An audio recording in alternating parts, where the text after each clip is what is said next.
എന്റെ പേര് രവി എന്നാണ്. IIT വിദ്യാർത്ഥിയാണ്. സ്നേഹത്തെക്കുറിച്ച് താങ്കൾ പറഞ്ഞുവല്ലോ.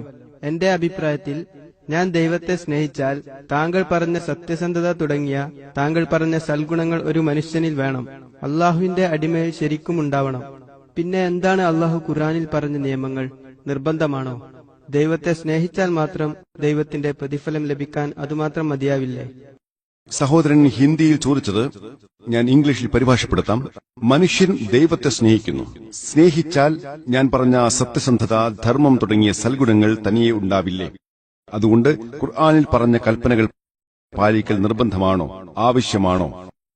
സഹോദര, എല്ലാം തനിയെ വരുമെങ്കിൽ ഖുർആനിൽ എന്താണോ പറഞ്ഞത് അത് താങ്കൾ തനിയെ പിന്തുടരും. പക്ഷെ എല്ലാം എല്ലാവർക്കും തനിയെ വരില്ല. മനസ്സിലായോ? അള്ളാഹുവിന് വേണ്ടത് താങ്കൾ താങ്കളുടെ സൃഷ്ടാവിനെ സ്നേഹിക്കുന്നുവെങ്കിൽ, ഉദാഹരണമായി ഞാൻ പറയാം, ഞാൻ എന്റെ മാതാവിനെ സ്നേഹിക്കുന്നു. എന്റെ മാതാവ് എന്നോട് പറയുന്നു, മോനെ നുണ പറയരുത്. ഇല്ല, ഞാൻ മാതാവിനെ സ്നേഹിക്കുന്നു, ഞാൻ കളവ് പറയുന്നു. എന്റെ മാതാവ് പറയുന്നു, ഒരു ഗ്ലാസ് വെള്ളം കൊണ്ടുവരും. മാതാവെ, നിങ്ങളെ ഞാൻ വളരെയധികം സ്നേഹിക്കുന്നു, പക്ഷെ ഞാൻ വെള്ളം കൊണ്ടുതരില്ല. ഞാൻ രോഗിയാണ്, ദയവായി കുറച്ച് മരുന്ന് കൊണ്ടുതരൂ. മാതാവെ, നിങ്ങളെ ഞാൻ വളരെയധികം സ്നേഹിക്കുന്നു. ഞാൻ എന്റെ മാതാവിന്റെ കൽപ്പന അനുസരിക്കുന്നില്ലെങ്കിൽ പിന്നെ ഈ സ്നേഹത്തിന്റെ പേര് എന്താണ്? അത് ഉപകാരമില്ലാത്തതാണ്. അത് വെറും വാചികമാണ്.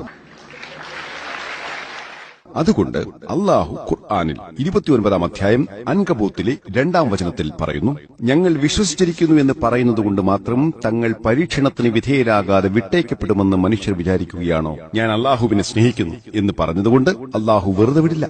അള്ളാഹു നിന്നെ പരീക്ഷിക്കും. അള്ളാഹുവിനെ സ്നേഹിക്കുന്നു എന്ന് പറഞ്ഞതുകൊണ്ട് മാത്രം, അല്ലെങ്കിൽ അള്ളാഹുവിൽ വിശ്വസിക്കുന്നു എന്ന് പറഞ്ഞതുകൊണ്ട് മാത്രം, ദൈവത്തിൽ വിശ്വസിക്കുന്നു എന്ന് പറഞ്ഞാൽ മാത്രം പോരാ, അള്ളാഹു നിന്നെ പരീക്ഷിക്കും. അതുകൊണ്ട് ഈ ജീവിതം പരീക്ഷണമാണ്.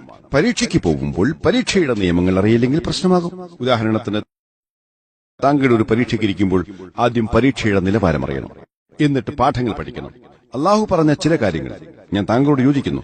ചില ഗുണങ്ങൾ, സത്യസന്ധത, ദാനധർമ്മം തുടങ്ങിയവ ജന്മനാ ഉണ്ടാവും. എന്നാൽ പല കാര്യങ്ങളും നമുക്കറിയില്ല. മദ്യപിക്കരുത് എന്നത് ജന്മനാ ലഭിക്കില്ല. ദാനധർമ്മം പോലെയുള്ളവ ജന്മനാ ഉള്ളതാണ്. ഒരാൾ പീഡിപ്പിക്കപ്പെട്ടാൽ ദയ തോന്നുക തുടങ്ങിയ കാര്യങ്ങൾ ജന്മനാ ഉള്ളവയാണ്. ചൂതാടരുത് എന്നത് ജന്മനാ ലഭിക്കുന്നതല്ല. ചില കാര്യങ്ങൾ ജന്മനാ ഉള്ളതാണ്, എന്നാൽ ചിലത് അങ്ങനെയല്ല. നമ്മൾ എന്ത് ചെയ്യും? നമ്മൾ അള്ളാഹുവിന്റെ കൽപ്പനകൾ അനുസരിക്കുക. അള്ളാഹു ഈ ജീവിതം ഒരു പരീക്ഷയാണെന്ന് പറയുന്നു. ദൈവത്തിന്റെ കൽപ്പനകൾ വായിച്ചില്ലെങ്കിൽ പിന്നെ എങ്ങനെയാണ് പരീക്ഷ വിജയിക്കുക? എന്തിനാണ് ഖുർആൻ വായിക്കുന്നത്? കാരണം പരിശുദ്ധിയോടെ ഇന്നും നിലനിൽക്കുന്ന ദൈവത്തിന്റെ വെളിപാട് ഖുർആൻ മാത്രമാണ്. ഇസ്ലാമിന്റെ കടുത്ത വിമർശകനായ സർ വില്യം പറഞ്ഞത്, അദ്ദേഹം എഴുതാൻ നിർബന്ധിതനായി എന്ന് പറഞ്ഞാൽ അദ്ദേഹത്തിന് വേറെ മാർഗമില്ലായിരുന്നു. കഴിഞ്ഞ 12 നൂറ്റാണ്ട് ഖുർആൻ നിലനിന്നതുപോലെ ലോകത്ത് ഒരു ഗ്രന്ഥവും മാറ്റത്തിരുത്തലുകളില്ലാതെ പരിശുദ്ധിയോടെ നിലനിന്നിട്ടില്ല.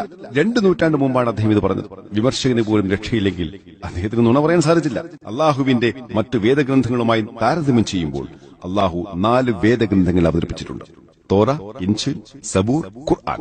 തോറ മൂസ അലൈഹി ഇസ്ലാമിക്ക് നൽകിയ ഗ്രന്ഥമാണ്. സബൂർ ദാവൂദ് അലി ഇസ്ലാമിക്ക് അവതരിപ്പിക്കപ്പെട്ട ഗ്രന്ഥമാണ്.